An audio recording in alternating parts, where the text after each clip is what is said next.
Third tutorial on how to use the blend tool, and this tutorial is more advanced and it's just going to show you how to create an interesting abstract ethereal pattern in the style of Andy Gilmore, and I've got an example here of his work.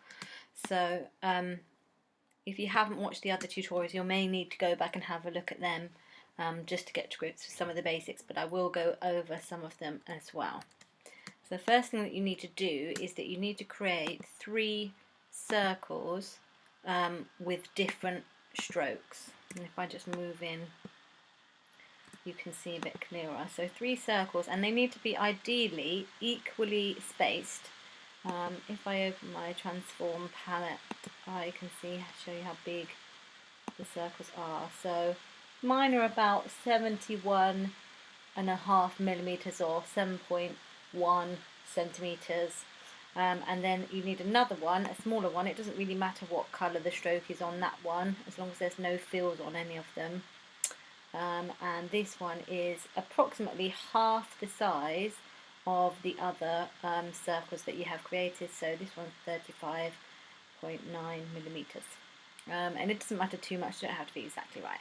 The first thing that you're going to do then is select all 3 of your circles that you've created, and then we're just going to blend them together using the blend tool by clicking on the center of each circle with the actual blend tool. The next thing that we're going to do is we are just going to select our blended circles and our smaller circle, go into Object, Blend, Replace Spine, so that we then now have the circles circulating around our central circle. As you can see at the minute, it doesn't look quite right, so we need to make a few small changes. The first thing I'm going to do is I'm just going to change the blending options. So if you double click on your blend tool, change them to specified steps, and then I'm going to type in a number of steps. I'm going to go quite low because I want to be able to see what's going on, so I think maybe something like 35 is a good place to start. At the moment I've got my stroke set to 1 point as well, although I will be changing that in a minute. The next thing that you need to do is select your white arrow. You're then going to click on the 2 circles that are next to each other where you can see it hasn't quite finished off the circular shape. If you can't find them, you need to make sure that you've got your smart guides on. That should be in View Smart Guides. And then equally, if you still can't find them, just go into Command Y and you can see a bit clearer where the path is. So you need to select both of those by holding down Shift and selecting them with the white arrow, and Command Y to get back again. And you'll see that what we need to now do, this is the tricky part, is just make the blend between the last 2, these 2 points, sorry, so that then completes the circle and makes it lovely and neatly blended. So click on your blend tool, and you might want to zoom in for this to make sure that you're doing it properly. Click on your blend tool, click on the first one, click on the second one, and that will now close the gap and you'll have a lovely circular shape there. And you can see that actually some of the lines on here aren't entirely accurate. They're not exactly the same, but it doesn't matter too much about that for now. The next thing that we're going to need to do is we're going to need to work with this, and I'm just going to double check and pull one of these out so I can show you what's going on. So you can see that I've added on an opacity mask to this circle or donut shape in order to give it that blended feel over here to the right hand side, and that slightly transparent feel, because we want to give it that look against the background. So what I've done is I've just created a gradient. I'm just going to bring mine over a minute. So you need to create a square shape that just covers over your circle, like so. Ignore the fact that mine's a rounded rectangle, it doesn't matter, you can just create a normal rectangle. I'm going to do that here now quickly for you. Select a rectangle and draw this out. And then, let me just fill that with the normal colour and then I'll change that to the gradient so you can see what I'm doing. You'll then obviously need to have your gradient palette open. Mine is just simply a linear gradient that I've edited. So if you click on the black and white linear gradient, and then what we need to do is make sure that we've got more white area on the left hand side and more of the gradient on the other side. So what we do literally is we just grab that slider in the middle and we move it like so, and as it moves you can see that the slider goes along, and then also we'll need to drag out the white so that we duplicate that white square so that we've got more white happening within the gradient. And to do that you just hold down Alt, click on and drag, and it will drag out another white section for you, like so.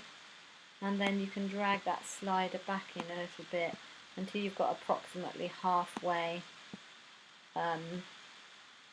on your gradient, so that we can see that half is white and half is black. Let's just delete that for now a minute. The next thing that you're going to do is you're actually going to select your gradient square on the top and your shape underneath. In fact, actually before we do that we're just going to change the stroke weight, because we can't do it once we've added the opacity mask. So at the minute it's on 1, but we want it to be really delicate, so I'm going to take it down to 0.25, and you can see that that has quite a big impact on the actual shape, and it just means that it becomes softer and a little bit lighter and more delicate. Put your gradient square over the top, select them both, and then you need to go to your transparency palette, which should be in window transparency. So open that up. You then want to click on the little arrow in the corner there to the drop down menu and press make opacity mask, and you can see that what's happened is that where, although it's very light to see on this one, where the actual black was now becomes the blended area, and where it was white that stays the same. And the next thing that you're going to do is literally just put your copy out your shape and then set up your seam. So you can see here that I've got my shape on there, and I'm just literally going to drag it out. And we're all the time drawing inspiration from this Andy Gilmore piece, and obviously this is a learning exercise. It's not meant to be for you to plagiarise his style of work, just to help you learn how to use some of the techniques. I'm not even sure he did use this technique, so if he didn't, that's cool.